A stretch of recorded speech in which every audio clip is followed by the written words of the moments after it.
어느 날 고선생이 우리 집에 오셔서 나더러도 네가 곧잘 하던 일을 물으시더구나. 그래서 나는 네가 강령에서 큰 칼을 가지고 신풍 이생원 집 아이들을 죽이러 갔다가 칼도 빼앗기고 매만 맞고 왔던 일을 말씀드렸다. 그리고 돈 20냥을 허리에 차고 떡 사먹으러 갔다가 제 아버지께 매맞았던 이야기며 내가 사둔 청홍 물감 전부 가져다가 개천에 풀어놓았던 일, 아침에 울기 시작하면 종일토록 울었다는 이야기를 했다. 아버님께서 또 말씀하셨다. 하루는 고선생 댁에 가서 노는데 선생이 갑자기 노영 우리 집 가 혼인하면 어떻겠습니까? 하고 물으시더라. 나는 무엇라고 대답할지를 몰랐다. 선생이 다시 말씀하시기를 내가 청계동에 온 뒤로 수없이 많은 청년들을 시험하여 왔는데 당신 아들만한 사람을 아직 보지 못하였어. 불행히 아들 며느리가 갑자기 죽고 보니 내 몸과 마음을 전부 일탁할 사람을 생각하게 되었는데 노영의 아들과 내 맞순녀와 혼인을 하고 내가 창수에게 의탁하면 어떻겠소? 하셨다. 나는 황공하여 선생께서 그처럼 미거한 자식을 사랑하시는 것이 감사하나 반상의 다름으로나 덕행으로나 제 집의 형편으로나 자식의 처지로다시피 외모도 하도 못나서 선생 집안에 욕이 될까 두렵습니다. 하였다. 그런 애가 노영보다 아드님에 대해 좀 더 아는지 알겠소? 아드님이 못생겼다고 그다지 근심은 마시오. 내가 보건대 창수는 범상입디다. 인중이 짧은 것이라든지 이마가 두툼한 것이라든지 걸음걸이라든지 장래 두고 보시오. 범의 냄새도 풍기고 범의 소리도 질러서 세상을 크게 놀라게 하는지 알겠소? 하시더라. 부모님 말씀에 그렇게 해서 약혼을 하였다 한다. 나는 고선생이 그같이 나를 촉망하고 자원하여 손녀를 허락한 일로 인해 더욱 책임감이 무거워지는 느낌을 받았고 또 그 성의를 감당키 어렵다는 생각을 하였다. 그러나 교수의 작품이 뛰어난 점이나 상당한 가정교훈을 받은 점을 생각하면 한편으로 만족한 마음도 있었다. 그 후로 고선생 댁에 가면 안채에서도 인정하는 빛이 보였고 예닐곱 살 된 둘째 손녀 아이는 나더러 아저씨라고 부르며 안아주오 업어주오 하였다. 또 그 교수는 조부 밥상에 내 밥을 같이 차려들고 내가 앉아있는 자리에도 들어왔다. 나는 마음이 퍽 기뻤다. 원명 부부의 장례도 내가 도와서 지냈다. 고 선생에게 청나라 돌아다닌 이야기를 처음부터 끝까지 일일이 보고하였다. 압록강과 두만강 건너편 토지의 비옥함에 대해 그리고 그곳의 지세와 인심은 어떠한지에 대해 말씀드렸고 서욱생의 아들과 결의한 일, 돌아오는 길에 김연을 만나 을병에 동참했다가 실패한 일 등등을 다 말씀드렸다. 또 장래에 북방에 가서 활동할 지대, 즉 군대를 움직일 만한 곳 등을 두루 소상히 보고하였다. 마침 그때는 단발령이 내린 때였다. 군대와 경찰은 거의 다 머리를 깎았고 문관들도 각 군의 면장까지 단발을 실시하던 중이었다. 나는 이 문제를 고 선생과 상의하고 안진사와 더불어 일병 일으킬 문제를 회의하였다. 그러나 안진사는 아무 승산 없이 일어났다가는 실패할 수밖에 없으니 그럴 생각이 없고 천주교를 믿다가 후일 기회를 보겠다는 것이었다. 뿐만 아니라 그는 지금 당장 머리를 깎아야 한다면 깎기까지라도 할 의향을 가졌노라고 하였다. 그 말을 듣자 고 선생은 두말 않고 절교를 표시했다. 진사 오늘부터 끝내. 고 선생이 절교를 선언하고 자리에서 물러나는 바람에 나의 심사도 매우 저하여졌다. 이 일이 안진사의 인격으로 된 것이었든지 아니었든지 간에 우리나라에서 일어난 동학은 토벌하고 서양 오랑캐가 하는 서양을 한다는 말이 매우 괴이하였다. 모름지기 의리 있는 선비였다면 목을 자를지언정 머리카락은 자를 수 없다. 저승에서 머리 없는 귀신이 될지언정 이승에서 머리 깎는 사람은 되지 않겠다고 생각할 때였다. 그런데 안진서가 단발할 의향까지 보였다는 것은 그에게 의리가 없다는 말이 아니고 무엇이겠는가? 이런 생각을 하고 고선생과 상의하기를 성혼이나 하고서 청계동을 떠나기로 결정하였다. 부모님께는 다른 자녀가 없었고 단지 나 하나뿐이었으므로 고선생과 같이 훌륭한 가문 출신인 며느리를 맡게 되는 것이 무엇보다도 기뻐서 온 힘을 다하여 혼수와 홍구를 준비하기에 분주하셨다. 그러나 어찌 예상하셨으랴 호사다마로 괴이한 일이 생겼다. 하루는 10여일길 해주검단 등지에 있는 친구 집에 가서 일을 보고 해가 저물어 그 집에서 잠을 자게 되었다. 겨우 아침에 일어났을 때에 고선생이 나를 찾아와서 천만낙심하여 이렇게 말씀하셨다. 자네가 어렸을 때 네 집에 약혼을 하였다가 자네가 원치 않아서 퇴원하였다고 했던 것이 지금에 와서 문제가 되네 그려. 내가 어제 사랑에 앉았노라니 성이 긴가라고 하는 사람이 찾아왔다네. 나를 보고 당신이 고아무개냐 묻기로 그러하다 하니 내 앞에 칼을 내놓고 하는 말이 들으니 당신 손녀를 김장수에게 하원하였다 하니 첩으로 주는 것이오.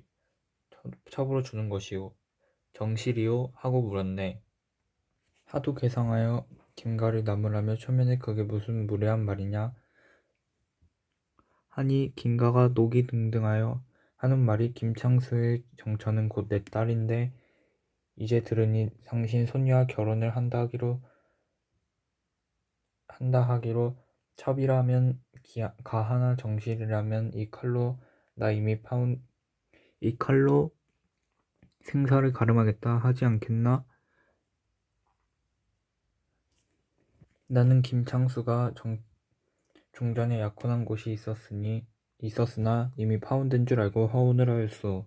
그러나 이제 그대의 말을 듣건대 엄연히 약혼 중이라 하니 이 문제는 내가 김창수를 보고 해결할 터 그대는 물러가오 하여 돌려보냈네. 이 일을 어찌하겠나? 우리 집안 여자들은 큰 난리가 났네. 이 말을 듣고 시작이 재미없게 된 것으로 보고 고선생에게 말씀드렸다. 제가 선생님을 믿고 따르는 본래 의도는 선생님의 손자사위나 됨에 있지 않습니다. 저는 정령코 선생님께서 친히 가르쳐 주시는 교훈을 마음속으로 새기고 죽을 때까지 그 거룩하신 가르침을 봉행하기로 마음에 맹세하였습니다. 그러니 혼인을 하든 안 하든 무슨 상관이 있겠습니까? 혼사는 서로 단념하고 의리로만 선생님을 받아들이겠습니다. 이미 혼사가 순조롭게 되지 않을 줄 알고 잘라 말하셨으나 마음속으로는 매우 섭섭하셨다. 고 선생은 내 말을 듣고 눈물을 흘리며 탄식하였다. 내가 장래에 뭔가 마음을 의탁할 만한 사람을 물색하고자 허다히 마음을 써서 자네를 만났고 더욱이 미혼이므로 혼사까지 성약한 것인데 이런 궤변이 어디 있겠나. 그러면 혼사는 없던 일로 치세. 그러나 이제 관리들이 단발을 하고 나면 평민들에게도 실시하려 할 터이니 자네는 시급히 몸을 빼쳐 달아나 단발화를 면하도록 하게. 나는 머리 깎는 화가 미치면 죽기로 작정하였네. 여기서 이왕에 기록하면서 제외하였던 사건 한 가지를 추가하여 적는다. 내 나이 네댓 살 때 아버님이 어떤 술집에서 함경도 정평 사람인 김치경이랑 함지 박장수를 만나 취중에 말이 오가다가 그에게 8, 9색 된 딸아이가 있음을 보고 농담같이 청혼을 하였다. 김치경은 혼사를 승낙하였고 사주까지 보내었다. 그 후 아버님이 이 여자아이를 집에 종종 데려오셨다. 당시 나는 서당에 다니고 있었는데 동네 아이들이 그것을 보고 나를 놀려대곤 했다. 너는 함지 박장수의 사위다. 너의 집에 데려온 처녀가 곱더냐? 이런 조롱을 받을 때에는 심사가 매우 불쾌했다. 하루는 추운 겨울 얼음판 위에서 팽이를 돌리며 놀고 있었는데 그 여자아이가 내 곁에 와서 구경하다가 자기에게도 팽이 한 개를 깎아달라고 하였다. 나는 그 말을 듣고 화가 머리끝까지 치밀어서 어머님에게 졸라 그 여자아이를 도로 돌려보냈다. 그러나 약혼을 해치한 것은 아니었다. 그랬다가 가보년에 청일전쟁이 일어났다. 당시는 일반 인심의 대부분이 아들, 딸 가진 사람들이 자식 혼인시키는 것에 유일한 의무로 알던 때였다. 당시 나는 동합적주가 되어 동분서주 하던 판이었는데 하루는 집에 들어가니 술과 떡을 마련해 놓고 혼인 준비를 하고 있는 것이었다. 나는 한사코 장가를 가지 않겠다고 부모님께 말씀드렸다. 부모님도 할 수 없다고 여기셨던 건지 김치경에게 자식이 원하지 않느니 혼약을 해체할 것을 상의하시고 그 집 딸도 다른 자리에 출가시키라고 하셨다. 김치경도 무방한 일이라 생각했었다. 김치경이 청계동에서 10여리쯤 되는 곳에 있는 신천술령에 이사하여 술장사를 하던 때였다. 그때 김치경이 나와 고선생 댁과의 혼약 소문을 듣고서 이 혼사를 방해하면 돈 품께나 얻을 수 있을 것이라 생각하여 짐짓 방해를 해 놓은 것이었다. 아버님이 분기탱천하셔서 곧 김치경의 집에 가서 싸움을 하셨으나 이미 다 지나간 일이었다. 김치경은 그때 벌써 자기 딸을 인근 동네에 돈을 받고 혼약해 놓은 상태였다고 한다. 그 후 고 선생은 비동으로 우리 집은 턱골로 세간자리를 다 옮겨 이사하였다. 나는 시급히 청나라 금주에 있는 서옥생의 집으로 가기로 작정하였다. 김영진은 자기 본향으로 가게 되어 동행하지 못하고 단신으로 출발하였다. 평양에 도착하니 관찰사 이하 전부가 단발을 하고 길목을 막고 서서 지나가는 행인들을 붙들고 머리를 깎고 있었다.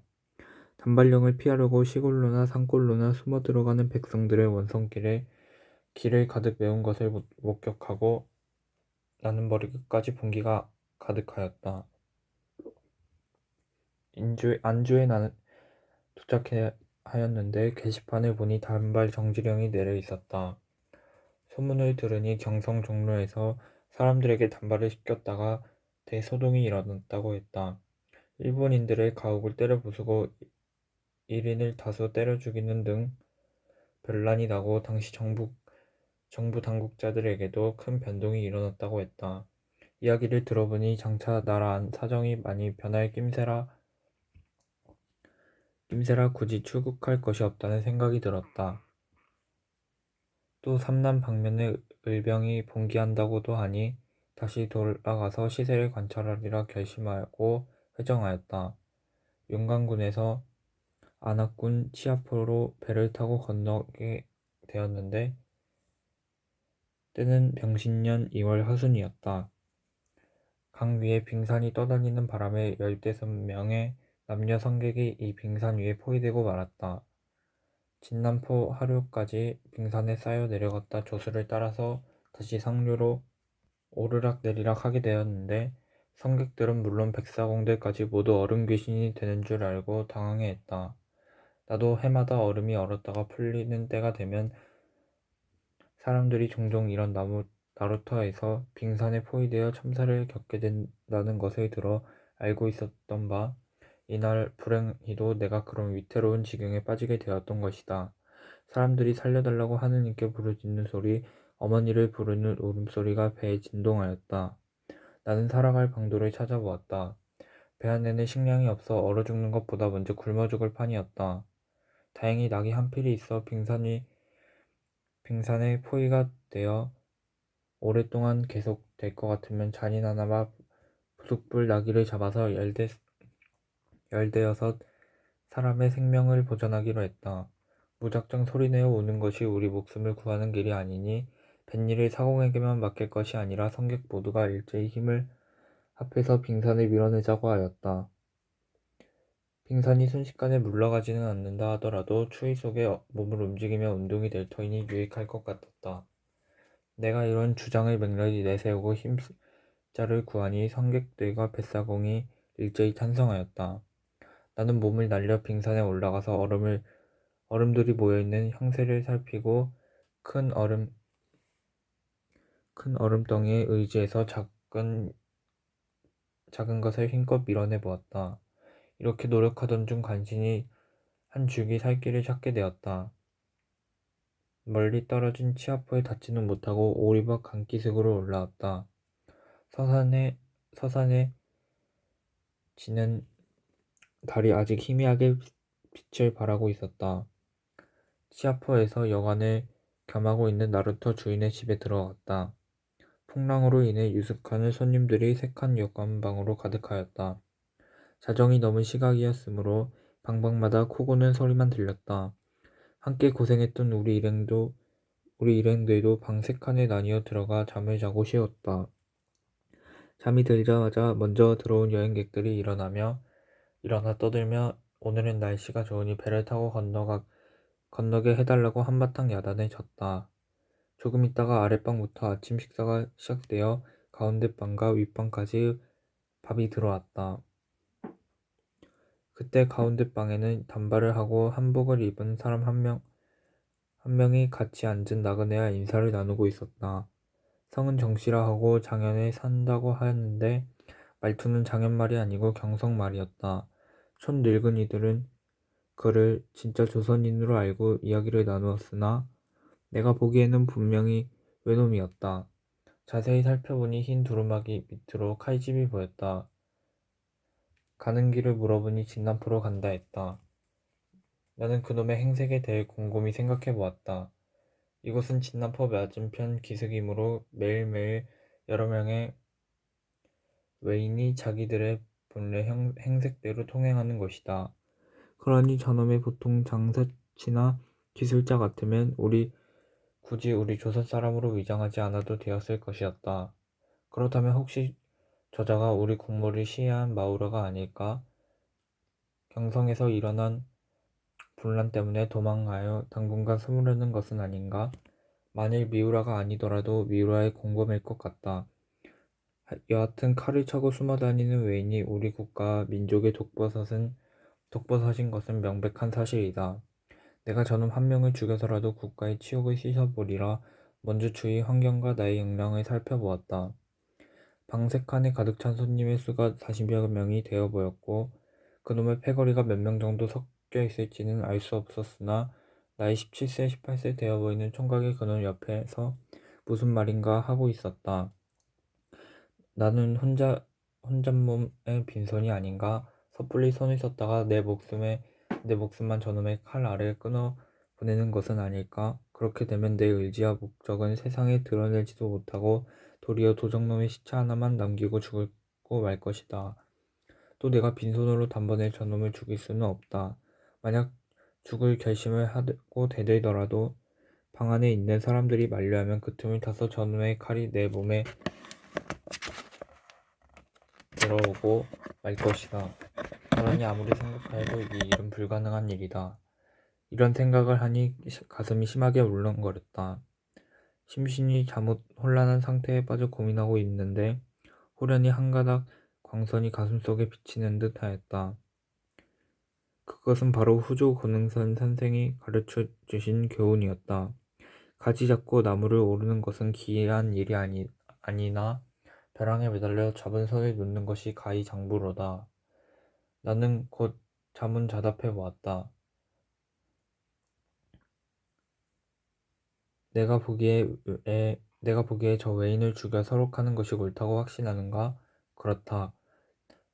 내가 어릴 때부터 마음 좋은 사람이 되기가 소원이 아니었더냐?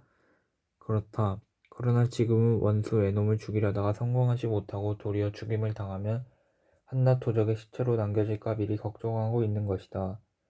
그렇다면 이때까지 마음 좋은 사람이 되고자 했던 것은 다 거짓이고 사실은 몸에 이름되는 것을 좋아하는 사람이 되려는 소원만 가졌던 것이 아닌가.